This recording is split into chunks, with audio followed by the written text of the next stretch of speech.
Selamat datang di channel saya Serangga Gatal. Jangan lupa di subrek, like and share. Mimin doakan semoga kita sehat semua. Oke, kita mulai. Su Yi melirik lelaki tua berjubah Tao, dan berkata, jika saya mengharapkannya dengan baik, Anda pasti telah memberitahu bahwa Lu Changming bahwa asal saya tidak biasa, dan jika Anda menyinggung saya, konsekuensinya tidak dapat diprediksi, kan? Pria tua berjubah Tao itu mengangguk dan berkata, saya juga tidak ingin mereka membuat kesalahan besar di Aula Mengpo. Su Yi berkata, tapi peringatanmu telah menyebabkan Lu Changming memiliki beberapa ide lain.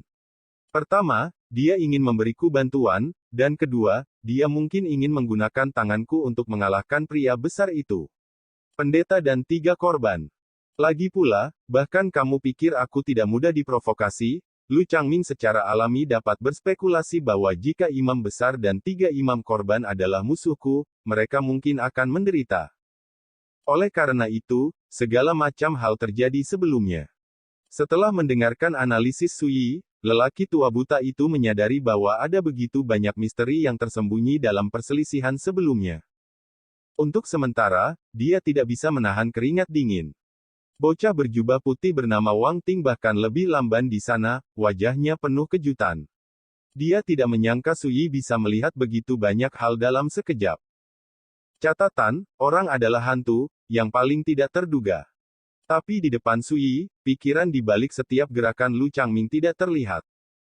Dan pada saat ini, Cui Jingyan tidak bisa tidak berkata, tidak mungkin. Mengapa penatua ketiga Taisang berpikir bahwa Anda dapat mengalahkan imam besar dan pengorbanan ketiga?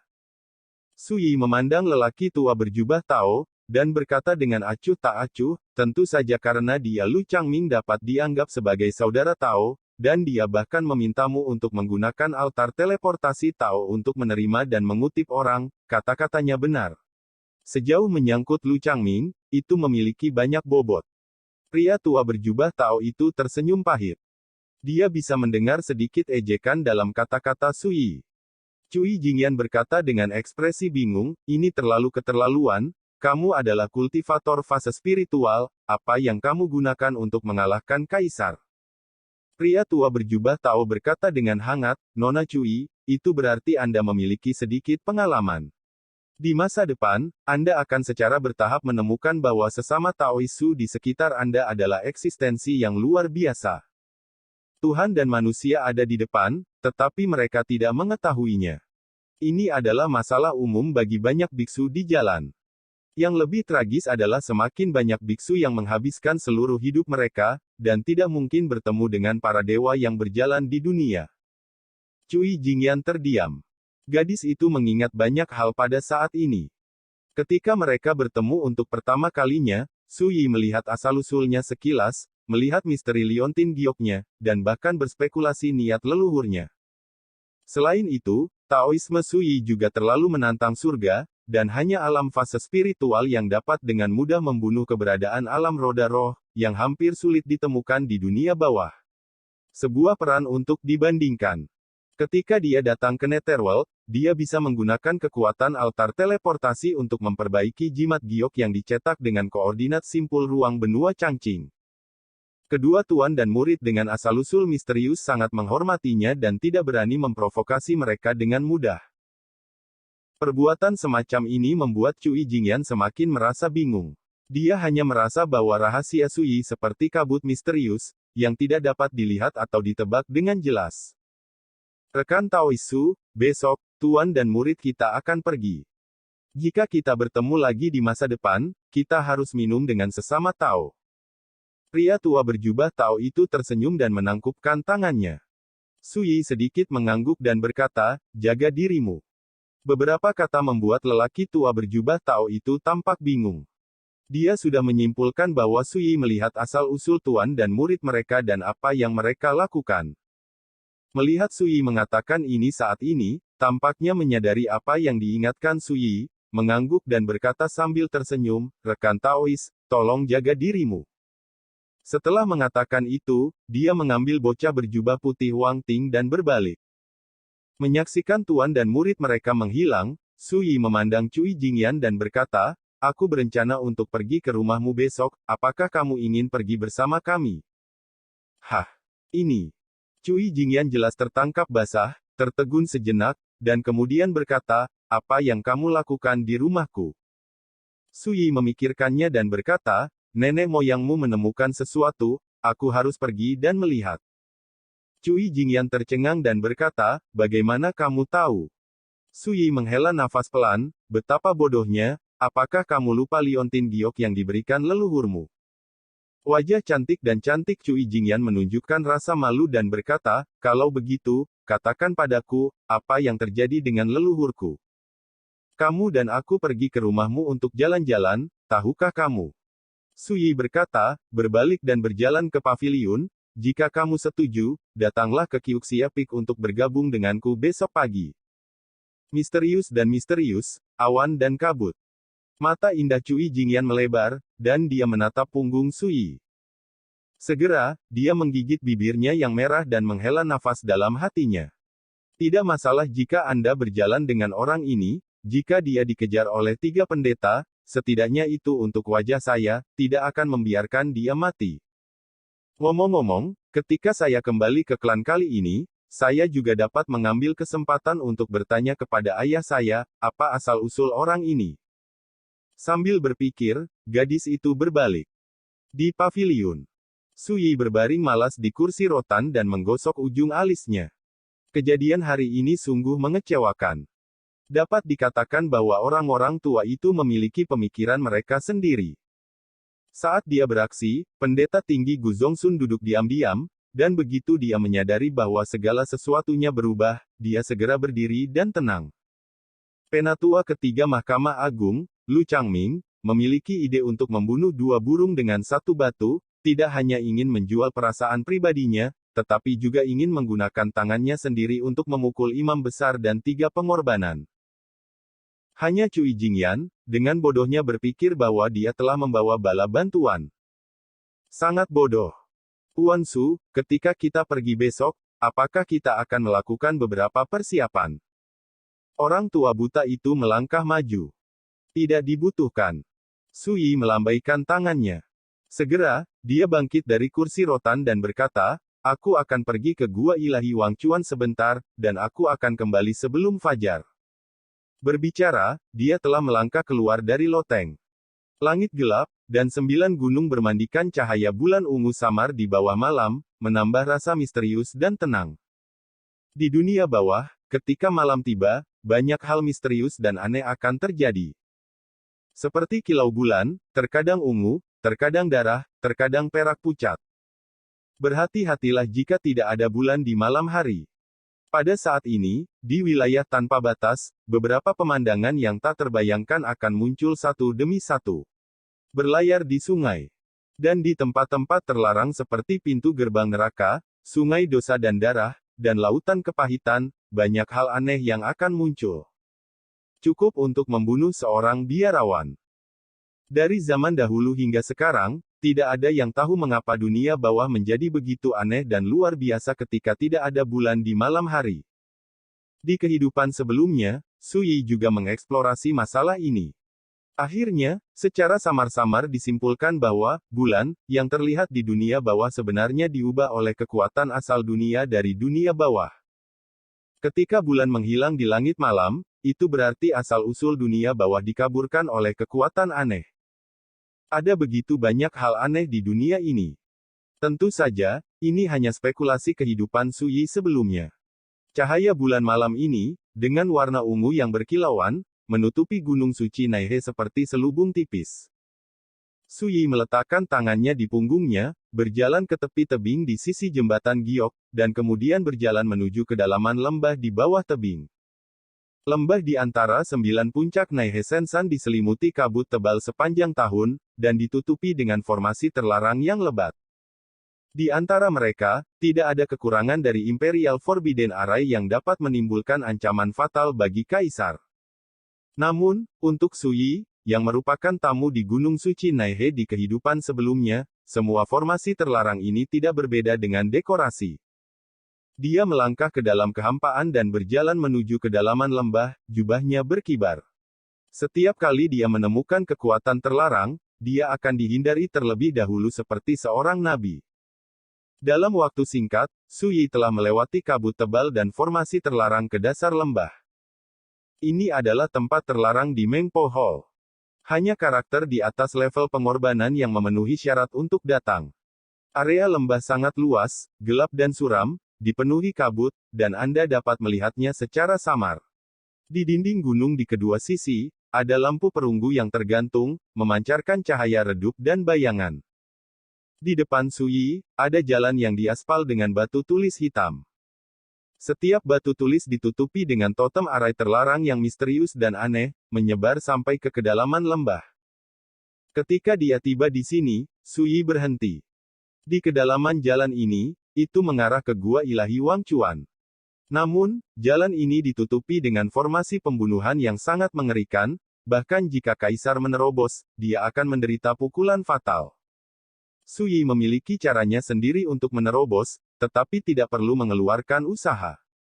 Saya melihat suara yang tidak jelas dan aneh dari bibirnya, seperti suara paus purba, bergema di dasar lembah yang gelap dan sunyi ini. Hanya sesaat, di dalam kabut jauh di lembah, sepasang pupil emas besar seperti danau tiba-tiba menyala. Wow, gelombang! Fluktuasi kekuatan yang bergejolak mengikuti, berubah menjadi pelangi emas, membuka jalan batu hitam.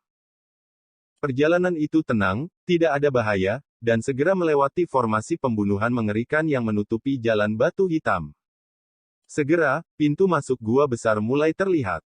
Pintu masuk ke gua setinggi 10 kaki, gelap dan tenggelam dalam kegelapan, dan tidak mungkin untuk melihat pemandangan di kedalaman gua. Ketika dia melihat Su Yi, sepasang murid emas binatang buas itu seperti danau yang dipenuhi dengan kegembiraan dan kegembiraan. Ketika dia melihat binatang buas ini, Su Yi menunjukkan senyum puas dan berkata, "Si kecil, di siang hari, kamu masih bisa mengenaliku sekilas. Ayo, itu benar-benar mengejutkanku." Dia berdiri di depan kepala binatang sebesar gunung, sekecil semut, tetapi dia menyebut binatang itu sebagai lelaki kecil, yang membuatnya tampak sedikit aneh. Tapi binatang buas itu menggelengkan kepalanya dengan kegembiraan dan membuat suara yang gembira, meskipun penampilan Tuhan telah berubah, sikapnya sama seperti sebelumnya. Terlebih lagi, di dunia ini, hanya Tuhan dapat memahami kata-kata rahasia jiwa dari klan binatang Mingyuan saya, bagaimana mungkin saya tidak mengenali Tuhan? Suaranya serak dan tebal. Su Yi mengangguk. The Abyssal Beast adalah binatang spiritual bawaan yang sangat langka di kedalaman laut yang pahit. Berdasarkan kekuatan supernatural inilah binatang abis dapat memahami dan mengalami kekuatan dao besar surga dan bumi, dengan demikian mempromosikan transformasi dengan caranya sendiri. Dalam kehidupan sebelumnya, ketika dia menaklukkan binatang buas ini di kedalaman lautan kepahitan, karena penasaran, dia telah memahami kata-kata rahasia jiwa. Dan saat berjalan di jembatan giok menuju puncak Yuxia hari ini, Su Yi sengaja menggunakan kata misterius ini untuk menguji. Saya tidak memikirkannya, saya tiba-tiba dikenali oleh Abyss Beast. Su Yi mengamati Abyss Beast sejenak, lalu mengerutkan kening, setelah bertahun-tahun, mengapa kultivasimu masih terjebak di tingkat alam cahaya mendalam? Perlu dicatat bahwa ketika dia menaklukkan binatang ini di kehidupan sebelumnya, itu adalah 30.000 tahun yang lalu. Tapi 30.000 tahun kemudian, kekuatan Abyss Beast hampir tidak berubah, yang tampaknya sangat tidak normal. The Abyss Beast berkata, "Tuan tidak tahu sesuatu, anak Yun Ziying itu sangat tidak kompeten, dia hampir mati ketika dia menerobos alam mendalam sejak lama. Terakhir kali, akulah yang membayar sebagian besar asal dan Taoisme untuk membantunya melawan malapetaka itu dan membantunya untuk berhasil membuktikan Tao. Namun, itu juga merusak vitalitasku, dan baru beberapa tahun yang lalu aku nyaris tidak pulih." Su Yi mendengar ini, dan hanya bisa menghela nafas, "Kamu baik dan benar, dan kamu berani membantu Yun Ziying melawan bencana misterius melawannya." Yun Ziying adalah Xuanzi Ming Huang, utusan penyeberangan sungai dari Mengpo Hall. The Abyss Beast berkata, "Saat itu, Tuhan menyuruhku untuk mengikuti sisi Yun Ziying untuk melakukan sesuatu dan berlatih. Aku tidak pernah berani melupakannya, melihat bahwa dia akan melakukannya jika kamu menderita dan mati, Anda tidak dapat melihat kematian tanpa bantuan." Implikasinya adalah bahwa alasan dia menyelamatkan Yun Ziying adalah karena wajah Sui. Namun, Yun Ziying tidak buruk. Selama bertahun-tahun, dia telah mengumpulkan banyak harta dari langit dan bumi untuk membantuku mengobati cedera Dao, dan dia memiliki hati nurani. The Abyss Beast menambahkan kalimat. Sui tersenyum dan berkata, apakah dia di Gunung Naihe sekarang? The Abyss Beast menggelengkan kepalanya dan berkata, sekitar 10 tahun yang lalu, anak ini mendengar bahwa kapal dunia bawah hitam misterius muncul di kedalaman laut yang pahit, dan dia tidak bisa duduk diam. Saya tinggal di sana, dan segera berangkat untuk perjalanan, dan sejauh ini saya belum kembali, dan saya belum mengirim kabar apapun. Itu kapal hitam lagi. Sui mengangkat alisnya sedikit dan berkata, apakah kamu tahu asal-usul kapal hantu hitam itu? The Abyss Beast adalah makhluk roh bawaan yang lahir di kedalaman lautan kepahitan. Tidak diragukan lagi memahami lautan penderitaan dengan lebih baik. Sejujurnya, ini pertama kalinya saya mendengar tentang kapal hantu yang aneh. Netherworld Beast berkata, namun, saya dapat yakin bahwa dalam beberapa tahun terakhir, kapal hantu itu tidak akan pernah muncul di lautan yang pahit. Sui berkata sambil berpikir, jika kamu mengatakan itu, asal-usul kapal hantu ini agak aneh. Segera, dia berhenti memikirkannya, melihat ke pintu masuk gua ilahi Wang Chuan, dan berkata, apakah ada orang di sana sekarang? The Abyss Beast berkata, kembali kepada Tuhan, Mo Wuhen, utusan penyeberangan sungai, memasuki gua di bawah lantai 9 gua ilahi Wang Chuan ratusan tahun yang lalu. Tempat Chuan Ancestral Origin yang terlupakan untuk mundur dan berlatih, dikatakan bahwa itu adalah untuk memahami hukum cara mendalam, sejauh ini saya belum pernah keluar dari retret. Ini adalah binatang abis yang tak tertandingi dan ganas. Saat menghadapi Sui, itu disebut kagum dan hormat. Sepertinya selama Sui bertanya, dia akan berani memberitahu Sui semua rahasia Nyonya Meng. Mo Wuhen, apakah itu master ke-9 dari kuil Mengpo? Sui ingat. The Abyss Beast berkata, Tuan benar, itu adalah anak laki-laki tua, dia adalah saudara junior Yun Ziying, dan dia mengundurkan diri sebagai kepala kuil sejak lama. Saya menjadi penyeberangan sungai utusan, dan saya telah berkonsentrasi pada kultivasi Taoisme selama bertahun-tahun, dan saya tidak peduli dengan urusan dunia lagi.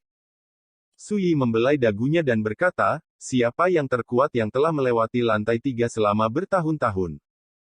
Kuil terlarang kuil Mengpo juga merupakan tempat pencobaan. Dasar gua ini terbagi menjadi 9 dunia rahasia. Dari zaman kuno hingga sekarang, para biksu di Aula Mengpo telah meninggalkan banyak jejak jalan besar dalam 9 rahasia ini. Kekuatan telah membentuk tingkat ujian. 3 lantai pertama ditujukan untuk para biksu dari 3 alam spiritualitas utama.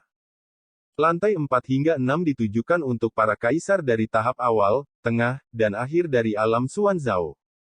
Lapisan ke-7 hingga ke-9 ditujukan untuk kaisar tahap awal, tengah, dan akhir Xuanyou Jing. Di bawah lantai 9, adalah asal dari sekte pendiri Balai Mengpo, sumber leluhur Wang Chuan. Sederhananya, sumber leluhur Wang Chuan adalah asal dari Sungai Wang Chuan, yang didistribusikan dalam kekuatan kacau bawaan. Ini berisi semacam jalan melupakan sungai, yang berhubungan dengan jiwa. Mengendalikan kekuatan Dao besar hanya dapat mengolah teknik rahasia warisan tertinggi kuil Mengpo.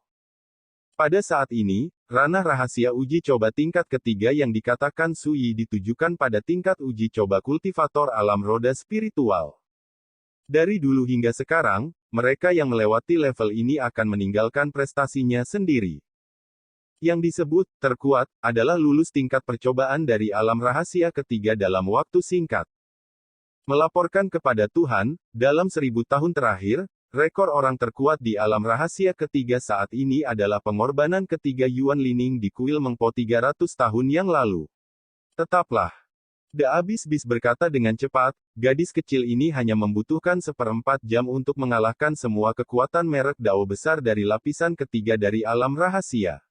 Orang yang dapat memecahkannya dapat disebut orang yang paling kuat di alam roda roh Mengpo Hall selama ribuan tahun. Tentu saja, dia sudah menjadi kaisar 200 tahun yang lalu, dan dari segi usia, dia dapat dianggap sebagai kaisar termuda di Istana Mengpo, dan dia telah berlatih sejauh ini. Hanya 1.300 bertahun-tahun. Setelah mendengarkan, Su Yi mau tidak mau terkejut, Yuan Lining. Dia tidak pernah membayangkan bahwa wanita dengan temperamen dingin dan penyendiri pernah menjadi orang pertama di alam roda roh Mengpo Hall, dan catatan penciptaannya masih belum diketahui. Masuk. Tidak heran aura di tubuhnya, dibandingkan dengan karakter lain di ranah Xuanzhao, tidak sekuat itu, ternyata dia baru saja membuktikan ranah kaisar selama 200 tahun, jadi rekoning, dia takut dia belum benar-benar memadatkan hukum lengkap dari cara yang mendalam. Su Yi diam-diam berkata, jalan misterius. Untuk meningkatkan lebih jauh, dibutuhkan waktu dan usaha yang lama. Ini juga salah satu alasan mengapa karakter kaisar mundur sekali selama ratusan ribu tahun. Su Yi tidak memikirkannya lagi, dan berbisik, beri aku secarik surat, aku akan berjalan-jalan di lantai 4. Iya. Ketika Abis-Bis menjawab, seberkas cahaya muncul di bibirnya, berubah menjadi huruf perak, dan jatuh ke telapak tangan Su Yi. Dengan item ini, Su Yi dapat berjalan di dunia rahasia tingkat 9 Gua Ilahi Wang Chuan, bahkan jika dia menghadapi bahaya, cukup aktifkan jimat ini, dapat menarik diri. Anda di sini untuk menjaga, jika ada yang datang, tolong hentikan saya dulu. Su Yi menyimpan surat pengiriman itu. The Abis-Bis mengambil perintah dengan kagum, ini. Di bawah tatapan penuh hormat dan hormat, sosok tinggi Su Yi berjalan ke pintu masuk Gua Ilahi Wang Chuan yang gelap, dan segera menghilang. Alam rahasia lantai pertama Gua Dewa Wang Chuan. Dengan gelombang fluktuasi spasial. Aduh. Sosok Su Yi muncul begitu saja. Masih sama seperti dulu, tidak banyak yang berubah. Su Yi melihat sekeliling. Di kehidupan sebelumnya, ketika dia menjadi tamu di Aula Mengpo, ditemani oleh Yun Ziying, dia pergi ke sumber leluhur Wang Chuan di bawah lantai 9 Gua Dewa Wang Chuan. Tidak asing di sini. Boom. Tiba-tiba terdengar suara gemuruh jalan antara langit dan bumi. Saya melihat di kejauhan, sinar cahaya menggantung, dan kemudian berubah menjadi sosok ilusi. Ini adalah merek jalan. Ini bisa disebut semangat kehendak. Ini adalah tempat di mana kekuatan transformasi spiritual teratas dari Mengpo Hall telah tinggal sejak zaman kuno hingga saat ini. Secara umum, jika seorang kultivator spiritual ingin melewati level ini, ia harus mengalahkan semua roh perang kehendak yang tersebar di lapisan pertama dunia rahasia.